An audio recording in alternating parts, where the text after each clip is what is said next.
नमस्कार. अर्थ बजेटचा या विशेष कार्यक्रमात तुम्हा सगळ्यांचं स्वागत आहे. मी भारती सहस्रबुद्धे. खरं तर 140 कोटींचा जगातल्या सगळ्यात जास्त लोकसंख्येचा आपला देश. या देशात कुणी नोकरी करतं, कुणी शेती करतं, कुणी दुकानदार आहे, कुणी कलावंत आहेत, कुणी आणखीन वेगळ्या प्रकारचे व्यवसाय करतं. व्यवसाय कुठलाही असला तरी प्रत्येकाला अपेक्षा आहे ती कुठल्या ना कुठल्या दिलाशाची. तो दिलासा आजच्या अर्थसंकल्पातनं मिळतो का? मुळात केवळ 6 महिन्यात पुन्हा एकदा हा अर्थसंकल्प सादर केला जातोय. तेव्हा जूनमधल्या अर्थसंकल्पानंतर आज काय अपेक्षा करावी हेच आता आपल्याला पुढच्या 1 तासात समजून घ्यायचं आहे. आपल्याबरोबर तज्ज्ञ आहेत, वेगवेगळ्या विषयातले तज्ज्ञ आहेत. तेव्हा त्यांच्या सगळ्यांकडनं आपण जाणून घेणार आहोत की आजचा हा जो अर्थसंकल्प आहे त्या अर्थसंकल्पाकडनं नक्की अपेक्षा काय करायच्या. आपल्याबरोबर पाहुणे आहेत संजीव गोखले सर, जे स्वतः करतज्ञ आहेत. विलास शिंदेजी सह्याद्री फार्म्सचे संचालक आहेत, ते थेट नाशिकहून आपल्यासाठी आलेले आहेत. उदय देवळणकर सर आहेत. उदय देवळणकर सर हे कृषी अर्थतज्ञ आहेत. आपल्याबरोबर 2 राजकीय नेते सुद्धा आहेत. सचिन सावंतजी आहेत काँग्रेसचे. विश्वास पाठक सर आहेत भाजपकडनं. त्यानंतर 2 युवा तज्ज्ञ आपल्याबरोबर आहेत. नंदन खांबेटे आहेत. हे स्वतः CA तर आहेतच, पण त्याचबरोबर लघु उद्योग संघटना जी आहे ठाण्याची त्या संघटनेशी असोसिएटेड आहेत. आणि आदिती जोशी आहेत. आदिती स्वतः जे अर्थविषयक धोरणं असतात त्या धोरणांशी संबंधित आहे, त्यात त्यांचा मोठा अभ्यास आहे. तेव्हा या सगळ्या तज्ज्ञांकडनं आपल्याला जाणून घ्यायचं आहे की पुढच्या तासाभरात जेव्हा देशाच्या अर्थमंत्री अर्थसंकल्प जाहीर करतील, सादर करतील, तेव्हा त्याच्याकडनं नक्की आपल्याला अपेक्षा करायच्या काय. आणि सगळ्यात मोठी जेव्हापासनं कालचा आर्थिक सर्वेक्षण अहवाल सादर झाला तेव्हापासनं खूप चर्चा सुरू आहे ती म्हणजे विकास दराची, आणि दुसरी म्हणजे मध्यमवर्गीय करदात्यांना काय काहीतरी मोठा दिलासा मिळेल का. तर गोखले सर, सगळ्यात आधी तुमच्याकडनं ही अपेक्षा ठेवायची का पुढच्या तासाभरानी खरंच ते 10 लाखापर्यंतचं जे उत्पन्न आहे ते करमुक्त होणार आहे का? कारण चर्चा दरवेळी असतात. नाही, काय आपण दरवेळेला नेहमीच प्री बजेटच्या आधी ही चर्चा करत असतो. आपली आशा वेडी असते आणि त्याच्यानंतर जेव्हा बजेट सादर होतं तेव्हा आपल्याला कळतं की आपल्याला निराशा पदरी पडलेली आहे. इव्हन बरोबर 1 वर्षापूर्वी आपण इथेच असेच प्री बजेट सेशनला बोलत होतो तेव्हा अंतरिम अर्थसंकल्प सादर केला जात होता. दुर्दैवाने त्यात कुठलाही दिलासा मिळाला नाही. जुलैमध्ये तो आता म्हणालीस त्याप्रमाणे अर्थसंकल्पात 17,500ची एक तुटपुंजी सवलत दिली गेली. यावेळेला मात्र आपणच स्वतः सगळे असे अपेक्षित आहोत की काहीतरी मोठं मिळेल आणि ते एका अर्थी शक्य आहे अशा दृष्टीने की आर्थिक विकास वाढीचा दर हा जो गेल्या काही महिन्यात जो घटलेला आहे त्यामुळे सर्वसामान्यांच्या हातात थोडा पैसा आला तर अर्थव्यवस्थेला चालना मिळू शकेल. त्या दृष्टीने कमीत कमी अपेक्षा ज्या करदाते करू शकतात ते म्हणजे करमुक्त उत्पन्नाची जी मर्यादा 3 लाखाची आहे ती जवळपास 2014 पासून ती वाढली नाही. ती 5 लाखापर्यंत केली तर एक 10,000ची कर सवलत मिळू शकते जी सगळ्याच प्रकारच्या उत्पन्न गटात मिळू शकतो. याच्या व्यतिरिक्त आता तू म्हणालीस 10 लाखापर्यंत उत्पन्न करमुक्त होईल का, तसं व्हायची शक्यता मला वाटत नाही. परंतु आता अशी तरतूद आहे की 7 लाखाच्या आत उत्पन्न असेल तर कर लागत नाही, त्याला रिबेट मिळतो. ही 7 लाखाची मर्यादा जर 8 किंवा 9 लाखापर्यंत नेली आणि त्याचबरोबर स्टँडर्ड डिडक्शन जे 75,000 आहे ते जर 1 लाखापर्यंत केलं तर 10 लाख पगार असलेल्या उत्पन्न करदात्याला कदाचित कुठलाच टॅक्स भरायला लागणार नाही. कारण 1 लाखाचं स्टँडर्ड डिडक्शन म्हणजे 10तनं 1 लाख गेले तर 9 लाख आणि 9 लाखापर्यंत हे रिबेट जर मिळालं तर कदाचित पगारदार मंडळी यातनं कदाचित जर आज अर्थसंकल्पात तशी तरतूद झाली तर त्यांना मोठा दिलासा मिळू शकेल. खरं तर हा झाला करदाते जे आहेत त्यांच्याबद्दलचा. खूप चर्चा सुरू आहे ती शेतकऱ्यांबद्दल की शेतकऱ्यांना दिलासा काय. कारण वर्षानुवर्ष असतं की शेतीमालाला भाव मिळत नाही, त्या दृष्टीने ज्या काही योजना आपल्याला कार्यान्वित करायच्या असतात त्या होत आहेत का, त्याचा फायदा मिळतोय का. शिंदेजी, तुम्ही काय सांगाल, अपेक्षा काय आहे आत्ता या क्षणिक शेतकऱ्यांची आणि शेतीपूरक उद्योग करणाऱ्यांची? खरं म्हटलं तर आज शेतकऱ्यांचा सगळ्यात मुख्य प्रश्न जो आहे का जे शेतीमधलं उत्पन्न आहे ते अतिशय तुटपुंज आहेत. तर तुम्ही जर पाहिलं तर पुरा भारताचा जर ॲव्हरेज पाहिला तर 13,600 प्रति कुटुंब प्रति महिना एवढंच उत्पन्न आहे. ते पण शाश्वत नाही. आणि असं एकंदरीत परिस्थिती उत्पन्नाची आणि दुसरीकडे खर्च तर वाढत चाललेत आणि त्यामुळे जे काही आहेत आपण बघतो की कर्ज वाढत चाललेले आहेत आणि त्याचबरोबर जे काही आहेत म्हणजे शेतीमध्ये जे भांडवल यायला हवं ते भांडवल येत नाहीत. कारण शेती हा धंदाच मुळात फायदेशीर राहिलेला नाही आहेत आणि त्यामुळे जी गुंता तयार होत चाललेला आहे का खर्च वाढत आहेत आणि उत्पन्न वाढत नाहीत. आणि त्यामधून मग जे बघतो आपण का शेतीतून लोक बाहेर पडायचा प्रयत्न करतायत. लोकांना शेतीमध्ये थांबायचं नाहीये, तरुणांना थांबायचं नाही, युवा पिढी प्रामुख्याने शेती करायला बघत नाहीये. आणि यात मग आपण जे काही सरकार म्हणून जी भूमिका घेतली जाते का शेतकऱ्यांचं उत्पन्न वाढवण्यासाठी काही शेतकरी सन्मान योजनेच्या माध्यमातून काही पैसे देणं करणं का ते म्हणजे तसं म्हटलं तर फक्त एखादं मलम लावण्यासारखं आहे. त्याला जी काही जखम आहे तिला खरं आपण उत्तर शोधत नाहीत, अशी एकंदरीत परिस्थिती आहेत. त्यामुळे ठोस अशी काही व्यवस्था म्हणजे शेतकऱ्याचं उत्पन्न शाश्वत कसं होईल, हमी भावापेक्षा शाश्वत उत्पन्न कसं होईल, पॉलिसी डिसिजन बद्दल बोलताय Policy तुम्ही, की त्या decision महत्त्वाचे पद्धतीचं आहेत. डिसिजन व्हायला पाहिजे. खरं उदयजी तुम्हालाही हाच प्रश्न आहे, कारण तुम्ही याच क्षेत्रात काम करतात, की आत्ता हा जो तासाभरात अर्थसंकल्प जाहीर होणार आहे, तुमची अपेक्षा काय, की काय असावं या अर्थसंकल्पात शेतकऱ्यांसाठी? आपल्या अपेक्षेपेक्षा सरकार 4 सेक्टर्सवरती ह्या बजेटमध्ये प्रोव्हिजन करणार आहे. पहिली प्रोव्हिजन आहे ती PM किसान योजना, सन्मान निधीची योजना. त्याला 6,000 रुपये देत आहे. आपण दाखवत आहे की 12,000 कदाचित होऊ शकेल, हो, पण 60,000 करोड रुपये आपण आधीच खर्च करतो आहोत.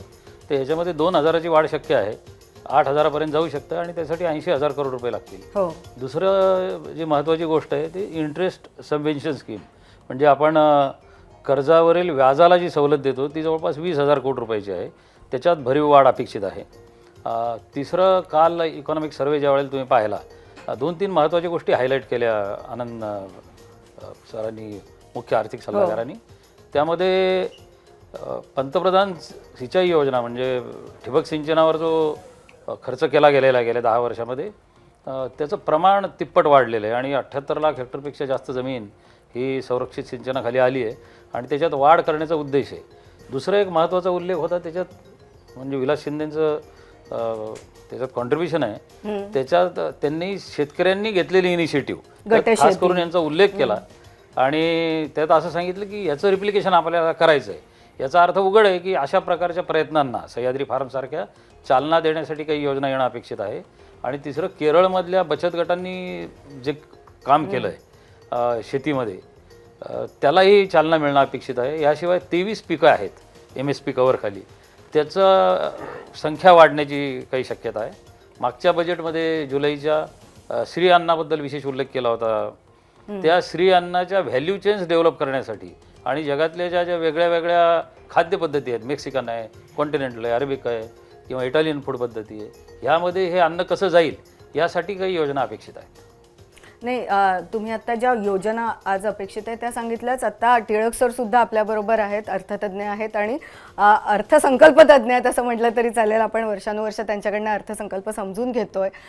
टिळक सर, अगदी सुरुवातीला जेव्हा मी उल्लेख केला तो होता की ज्याचा आत्ता उदयजींनी पण उल्लेख केला, कालचा आर्थिक सर्वेक्षण अहवाल, ज्याच्यानंतर खूप चर्चा सुरू झाली आहे. तर त्याच्या पार्श्वभूमीवर आपण आजच्या अर्थसंकल्पातून काय अपेक्षा करायचा हा आमचा मुद्दा आहे. मुळात एक गोष्ट आपण लक्षात घेऊया की आर्थिक सर्वेक्षण हे म्हणजे गेल्या वर्षभरात किंवा त्याच्या आधीच्या काळामध्ये काय झालं याची बॅलन्स शीटसारखी ॲज इज व्हेअर इज परिस्थिती आहे. अर्थसंकल्प हे मिशन स्टेटमेंटसारखं आहे, पण त्याला फक्त 1 वर्षाचा कालावधी असतो. मला स्वतःला असं वाटतं की यंदाचा अर्थसंकल्पाकडनं फार मोठ्या अपेक्षा ठेवण्याचं कारण नाही. याची 2 कारणं. का कितीही नाही म्हटलं, कोणत्याही पक्षाचे आपण असलो तरी कोणत्याही देशाचा, राज्याचा कोणताही अर्थसंकल्प हे राजकीय अर्थकारण असतं, पॉलिटिकल इकॉनॉमी असते. आज तासाभरात जो अर्थसंकल्प सादर होणार आहे त्याच्यावरती ना येणाऱ्या लोकसभा निवडणुकांचा दबाव आहे, ना विधानसभा निवडणुकांचा दबाव आहे. काही राज्यांच्या आहे दिल्लीसारख्या, त्या पण होऊन त्या जातील. आणि दुसरी गोष्ट म्हणजे की गेल्या कित्येक वर्षामध्ये, म्हणजे साधारणपणे 11 ते 12 वर्षामध्ये आपल्या देशाच्या अर्थकारणाचा जागतिक अर्थकारणाशी असलेला संबंध आणि विशेषतः करोनानंतरच्या काळामध्ये आपला त्यातला वाढलेला सहभाग हा जर घटक लक्षात घेतला तर आज मितीला जी जागतिक परिस्थिती आहे, अमेरिकेची नवीन धोरणं काय येत आहे त्याचा अंदाज घ्यावा लागेल. या परिस्थितीमध्ये या अर्थसंकल्पामध्ये फार मोठी महत्त्वाकांक्षी पावलं वेगळ्या पद्धतीनं उचलली जातील असं मला वाटत नाही. फक्त एक गोष्ट होऊ शकते आणि त्याला आपल्याला फार मोठ्या प्रमाणावरती चालना देता येऊ शकते आणि ते म्हणजे आर्टिफिशियल इंटेलिजन्स, सेमीकंडक्टर्स आणि टुरिझम.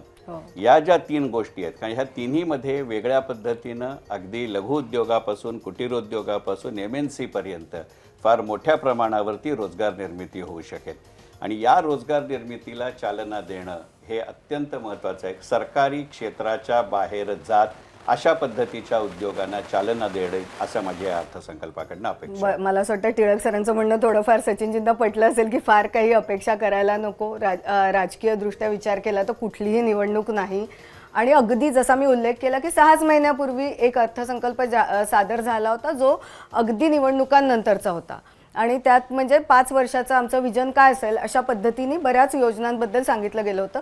तुमची अपेक्षा काय आहे, तुम्ही काय विचार करताय या नाही, अर्थसंकल्पात? मला असं वाटतं की गेल्या 10 वर्षामध्ये जर तुम्ही पाहिलं तर आर्थिक जे व्यवस्थापनाची अपेक्षा होती ती झालेली नाही आणि त्यामुळे UPAच्या कालावधीमध्ये आमचं जेव्हा 10 वर्ष सरकार होतं त्यावेळेचा जो विकास वाढीचा दर होता तो 7.6% होता.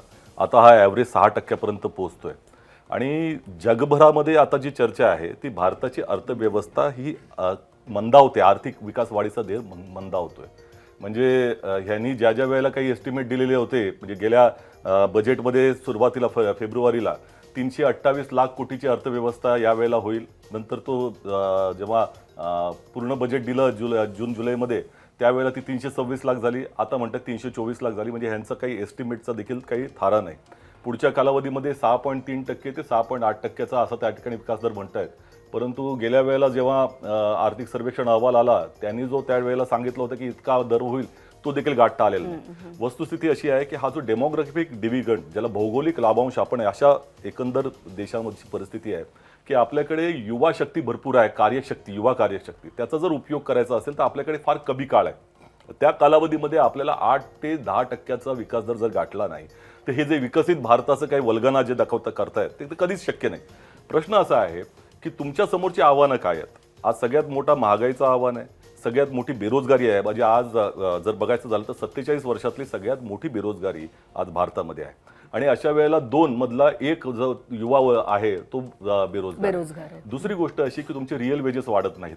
तुम्ही निगेटिव्ह आहे. म्हणजे तुम्ही जर फार्म लोन जर आता कृषी क्षेत्रामध्ये बघितलं तर सगळ्यात महत्त्वाची जी अपेक्षा होती मेक इन इंडियाच्या माध्यमातून की तुम्ही टार्गेट ठेवलं होतं 2022 पर्यंत की या 12 ते 14% वाढीचा दर असा मॅन्युफॅक्चरिंगमध्ये असेल, म्हणजे उत्पादनामध्ये असेल.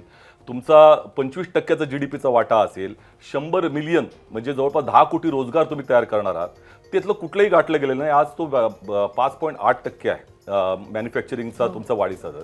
12 ते 15%चा तुमचा त्याचा सहभाग आहे, वाटा आहे आणि आज अर्धे झालेले आहेत. 2016 मी एकच 2 गोष्टी फक्त सांगून होतो. आणि हा जो सगळा वर्ग जो आहे म्हणजे जो रोजगार अर्धा झाला मॅन्युफॅक्चरिंग मधला तो सगळा कृषी क्षेत्राकडे वळतोय. कृषी क्षेत्राचा या वर्षीचा वाढीचा दर आहे 1.4%, गेल्या वर्षी 4.7% होता. आज तुम्हाला तिथल्या लोकांच्या तुम्ही मनरेगाचं त्या ठिकाणी जे बजेटमधली प्रोव्हिजन ती डाऊन करताय. तुमच्याकडे आता तुम्ही आज किसान सन्मान निधीचा विषय आहे. तुम्ही 2019ला जाहीर केला 6,000. इन्फ्लेशन आता मोजताय का तुम्ही? तुम्हाला वाढी ही कंपल्सरी आहे ना लोकांना जर द्यायचं झालं तर.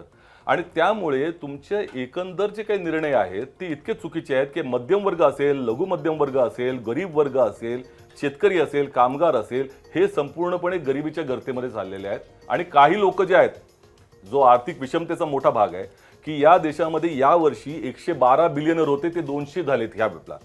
त्यांचं उत्पन्न जवळपास 41% वाढलं आणि सामान्य माणसाचं उत्पन्न एक घटलंय. म्हणजे बेसिकली तुम्ही गरीब आणि श्रीमंतामधल्या दरीबद्दल बोलताय. जी तुमच्या एवढीची त्या ठिकाणी जर तुम्ही बघितले तर त्याचा वाटा हा घटतोय.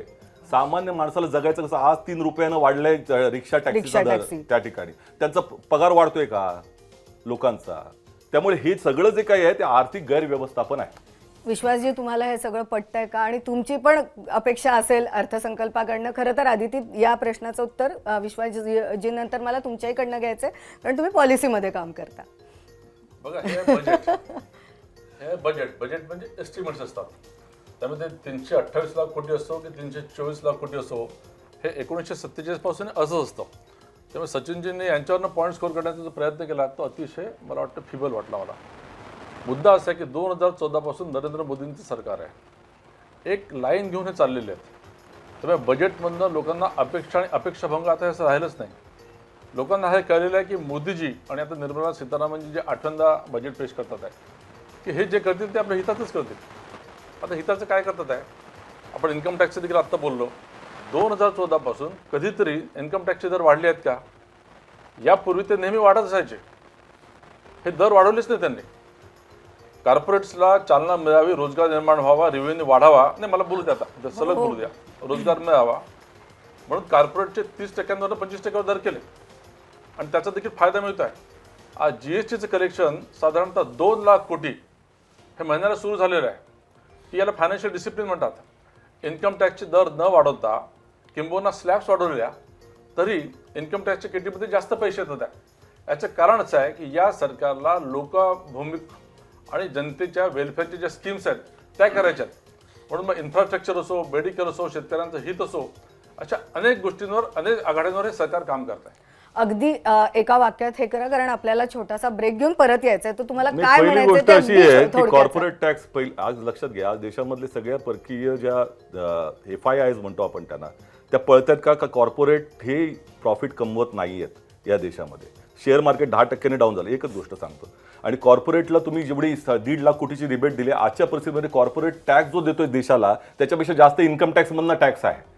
त्यामुळे सामान्य माणसाचा जो काही पैसा आहे तो जनतेकडनं घेतला जातोय, परंतु कॉर्पोरेटकडनं घेतला पाहिजे, कॉर्पोरेटने काही देशाचं भवितव्य केलं पाहिजे, हे काही झालेलं नाही. आणि सगळ्यात महत्त्वाचं म्हणजे ह्यांच्या त्या 10 वर्षाच्या पॉलिसीचा जो आज हे आहे, ह्यांनी ज्या पद्धतीनं डिमांड ड्रिव्हन असली पाहिजे, म्हणजे लोकांची मागण्या वाढल्या पाहिजेत, लोकांच्या हातात पैसा गेला पाहिजे, त्यापेक्षा सप्लाय ड्रिव्हन म्हणजे कॉर्पोरेटच्या हातामध्ये तुम्ही देताय आणि कॉर्पोरेट कमवत नाहीत, ही परिस्थिती आहे. लोकांची सगळी म्हणजे ज्या पद्धतीनं हातामधला पैसा निघून चाललाय, त्यांना आज क्रयशक्तीची सगळ्यात महत्त्वाचं म्हणजे जो GDPच्या 58% भाग आहे की लोकांनी खर्च केला पाहिजे, खर्चच करत नाहीत. नाही सचिनजी बरोबर आहे, पण खरं तर आज आपल्याला काय मिळणार आहे? ABP माझा, उघडा डोळे बघा नीट.